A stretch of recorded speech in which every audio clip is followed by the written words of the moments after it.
Эти маленькие щеночки, Сеня и Веня, оказались на территории одного из предприятий в Курске. Они не имели никакой защиты и комфорта. Работники этого места не смогли или не захотели стерилизовать их мать, охранницу. В результате, когда-то белоснежные щенки стали грязными и пыльными. Но жизнь на улице принесла им еще больше испытаний.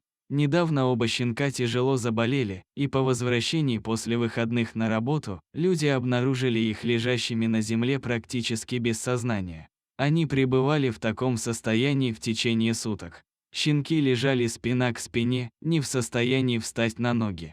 Они чувствовали себя очень плохо, и в их глазах была боль и отчаяние. Они были несчастными и никому не нужными, и они мирно прощались со своей короткой жизнью, где не было ни одного счастливого дня. Одна женщина, которая нашла одного из щенков, заметила на нем клеща и предположила, что это могло быть причиной их этого состояния, но как помочь им, она не знала. Отсутствовали деньги на посещение ветеринарной клиники, и у нее уже было 5 собак дома, которых она увезла с улицы. Ей было сложно пристроить больных щенков в Курске. Тогда она позвонила мне и рассказала о Сене и Вене. Понимая, что время у щенков идет на исход, я сказал, что возьму их под свою ответственность и попросил отправить их с этой женщиной в ветерью клинику. Врачи дали диагноз – энтерит вирусный. Сеня и Веня таяли прямо на глазах, превращаясь в тощих телег, еле дышащих. У них уже не было сил сражаться, и надежда на спасение тускнела.